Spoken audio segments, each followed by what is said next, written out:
दोस्तों नमस्कार। बीएसपी की बैठक आज संपन्न हुई और एक बार पुनः सर्वसम्मति से मायावती जी को बीएसपी प्रमुख चुना गया है।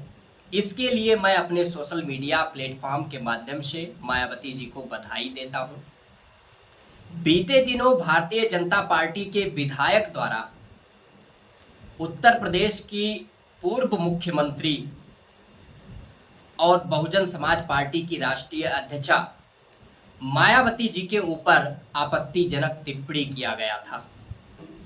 इस टिप्पणी को लेकर लगातार इस बात पर चर्चा हो रही है और इसका विरोध भी किया जा रहा है, क्योंकि सबसे भ्रष्टतम मुख्यमंत्री मायावती जी को कहा गया था भारतीय जनता पार्टी के विधायक द्वारा, क्योंकि मायावती जी के ऊपर कोई आरोप सिद्ध नहीं हुआ और उनको भ्रष्टतम मुख्यमंत्री कहना कहीं ना कहीं ये भारतीय जनता पार्टी के विधायक का महिला विरोधी मानसिकता को दर्शाता है। लेकिन इस मुद्दे को लेकर समाजवादी पार्टी के राष्ट्रीय अध्यक्ष अखिलेश यादव भड़क उठे और उन्होंने इस आपत्तिजनक टिप्पणी की निंदा की और निंदा करते हुए वो मायावती जी के साथ आ गए। मायावती जी के साथ अखिलेश यादव जी आ गए। अब भारतीय जनता पार्टी का क्या होगा, इसी विषय पर मैं चर्चा करने के लिए आप सभी के समक्ष हाजिर हुआ। दरअसल में बीजेपी विधायक द्वारा जब मायावती जी के ऊपर आपत्तिजनक टिप्पणी की गई तो समाजवादी पार्टी के राष्ट्रीय अध्यक्ष ने अखिलेश यादव ने लिखा, मायावती जी के समर्थन में आते हुए, उत्तर प्रदेश के एक भाजपा विधायक द्वारा उत्तर प्रदेश की एक भूतपूर्व महिला मुख्यमंत्री जी के प्रति कहे गए अभद्र शब्द दर्शाते हैं कि भाजपाइयों के मन में महिलाओं और खास तौर से वंचित शोषित समाज से आने वालों के प्रति कितनी कटुता भरी है। ये अखिलेश यादव ने इस टिप्पणी की घोर निंदा की थी। उसके बाद वो आगे लिखते हैं, राजनीति मतभेद अपनी जगह होते हैं, लेकिन एक महिला के रूप में उनका मान सम्मान खंडित करने का किसी को भी अधिकार नहीं है। और जब अखिलेश यादव जी मायावती जी के साथ खड़े होते हुए दिखे तो मायावती जी ने भी इसके लिए उनको आभार व्यक्त किया। उन्होंने लिखा, सपा मुखिया ने मथुरा जिले के एक भाजपा विधायक को उनके गलत आरोपों का जवाब देकर बीएसपी प्रमुख के ईमानदार होने के बारे में सच्चाई को माना है। उसके लिए पार्टी आभारी है। मायावती जी ने आभार व्यक्त किया। इस बात की चर्चा होने लगी कि क्या दोनों दल, क्योंकि चूंकि एक दूसरे दल के विरोधी हैं, उसके बावजूद भी इस तरीके से दोनों तरफ से प्रतिक्रिया आना, इस बात की चर्चा होने लगी, इस बात का विमर्श होने लगा, क्या बहुजन समाज पार्टी और समाजवादी पार्टी एक बार पुनः साथ आने जा रही है।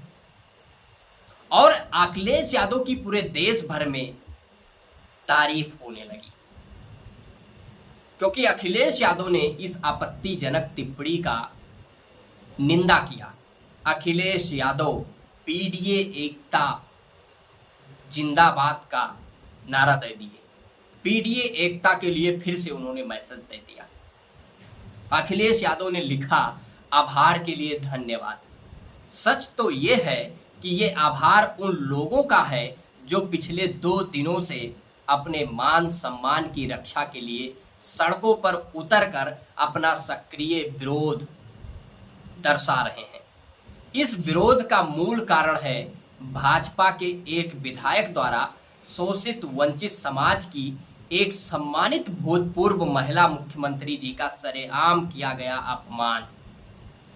सदियों से समाज के प्रभुत्ववादियों द्वारा किए जा रहे मानसिक, शारीरिक, आर्थिक, सामाजिक उत्पीड़न के विरुद्ध आज उपेक्षित व तिरस्कृत समाज के लोगों में ये जो नई चेतना आई है, उसकी एकता और एकजुटता आने वाले कल का सुनहरी समतावादी समानतावादी इतिहास लिखेगी। ये एक शुभ संकेत है कि पीडीए समाज अब प्रभुत्ववादी सत्ताधीशों के विभाजनकारी खेल को समझने लगा है। चंद लोगों की मजबूरी का फायदा उठाकर ये विघटनकारी सत्ताधारी भले कुछ लोगों को हाथ पकड़कर कुछ भी कहने लिखने पर मजबूर कर ले, परंतु मन से वो कुछ मजबूर लोग भी हमारे ही साथ हैं, क्योंकि ऐसे मजबूर लोग भी जानते हैं कि ये प्रभुत्ववादी कभी उनके भले के बारे में सोच भी नहीं सकते हैं। सदियों से शोषित वंचित समाज के 99% लोग अब पीडीए में ही अपना सुनहरा भविष्य देख रहे हैं। अखिलेश यादव ने एक बहुत बड़ी बात कही है, बहुत बड़ा मैसेज देने का काम किया है।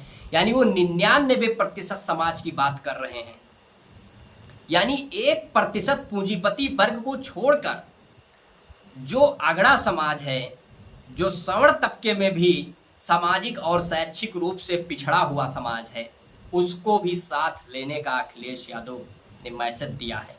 जो राजनीतिक शक्तियां अपनी सत्ता को बचाने के लिए अपने स्वार्थ भरे पत्रों पर दमित समाज से हस्ताक्षर करवाने पर बाध्य करती आई हैं, अब उनके बुरे दिन शुरू हो गए हैं। 90 में 99 जागरण आ गया है।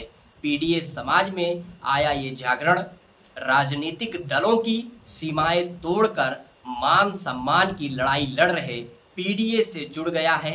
जो जुड़ने शेष हैं वो भी आने वाले समय में शेष नहीं रहेंगे। समाज की 90% जनसंख्या अर्थात पीडीए का आपस में 100% 100% जुड़ जाना ही सामाजिक न्याय की क्रांति होगा।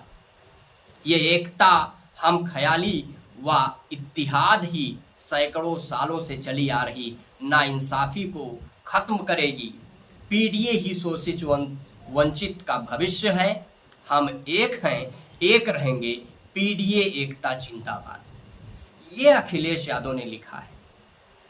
यह साफ संकेत है कि अखिलेश यादव ने 2024 के लोकसभा चुनाव में जिस तरीके से भारतीय जनता पार्टी को हराया, वो इंडिया गठबंधन में बहुजन समाज पार्टी को भी शामिल करने का संकेत दे रहे हैं। यदि बहुजन समाज पार्टी भी इंडिया गठबंधन में शामिल होती है तो निश्चित तौर पर भारतीय जनता पार्टी उत्तर प्रदेश से ही नहीं, देश की राजनीति से भी हमेशा हमेशा के लिए सत्ता से बाहर हो जाएगी। और यह बात इसलिए मैं कह रहा हूं क्योंकि इसका साक्ष्य 2024 का लोकसभा चुनाव है। इसलिए ये कहीं ना कहीं एक युवाओं के लिए सबक भी है, क्योंकि अखिलेश यादव जिस तरीके से पीडीए नायक और बहुजन नायक बनकर उभरे हैं, कहीं ना कहीं उनका देश में लगातार उनकी लोकप्रियता बढ़ रही है और वह एक प्रोग्रेसिव पॉलिटिक्स, सकारात्मक राजनीति, समता समानता, सामाजिक न्याय और संविधान को बचाने के लिए राजनीति कर रहे हैं। इस विषय पर आप सभी लोगों की क्या प्रतिक्रिया है? आप अपनी प्रतिक्रिया कमेंट बॉक्स के माध्यम से अवश्य दें। यदि वीडियो को यूट्यूब चैनल पर देख रहे हैं तो चैनल को सब्सक्राइब करें, वीडियो को फेसबुक पेज पर देख रहे हैं तो पेज को फॉलो करें। तब तक के लिए जय हिंद, जय भारत।